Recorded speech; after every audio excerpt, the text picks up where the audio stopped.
On a damp Saturday just last year, the 60s finally died in Berkeley. On Sunday, I came for the bones. The end began the day after Christmas at dawn.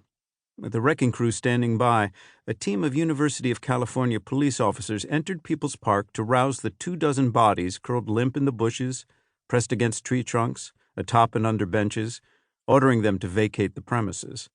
The third sweep in as many days. Each time, the park residents who'd been kicked out at 6 a.m. came back at 10 p.m. to bed down, as though returning from a long day at the office.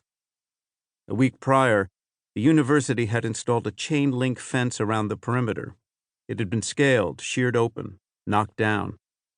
A month before that, campus cops had circulated through the neighborhood, handing out flyers giving notice of the demolition and verbally notifying those who refused the paper or threw it back, in one instance using it first to wipe an ass.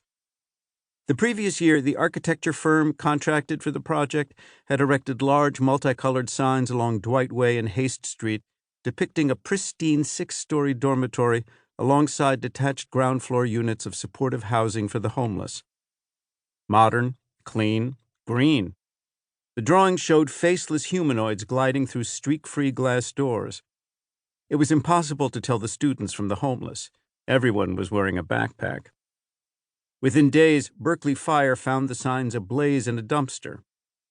Articles about the closure of the park and op-eds either lamenting or celebrating its demise had been a fixture of local media for 4 years running. There'd been a public hearing, 2 lawsuits, multiple town halls, and city council meetings too numerous to count.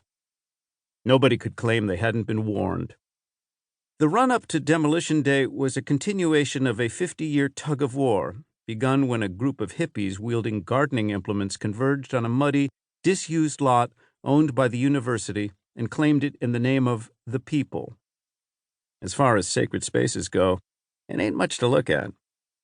3 scrubby acres, few natural features, murals flaking, vegetation in perpetual decline, the province of drifters, addicts, and the mentally ill. An average day sees the cops summoned 5 times. There's a playground, but not one you'd knowingly take a child to. Not long ago, a nanny short on context, common sense, or both, brought a 2-year-old boy to the swings. A parkie sauntered up and shoved a Tootsie Roll into his mouth. It turned out to be meth. Nobody who cares about Berkeley looks at the park and sees the existing reality. They see what it represents. Love not war, food, not bombs, freedom of speech, respect Mother Earth, heritage, progress, hope. The housing crisis, the mental health crisis, the opioid epidemic, crime, corruption, waste. On that damp December morning, what remained of the people stood behind sawhorses at the corner of Bowditch and Haste, 9 aging boomers waving cardboard signs. They looked invigorated, passing around a joint between chants.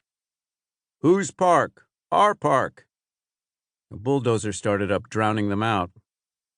One protester began to weep. Others cast about in search of the cavalry. Nobody was coming. It was too chilly, too early. Undergrads had decamped for winter break, and to them, People's Park meant nothing but a chronic shortage of dorm beds and an inconvenient detour walking home from the library at night. The construction foreman unlocked the fence gate and spread it wide. The first bulldozer rolled over the sidewalk and lumbered toward the western side of the park, lowering its blade as it advanced on the free speech stage. Mist clung to the lawns. Over the growl of the diesel engine rose a wet, mealy crunch, steel teeth chewing plywood and paint. Depending on whom you asked, it was either a dagger through the heart of a dream or a stake driven into a corpse.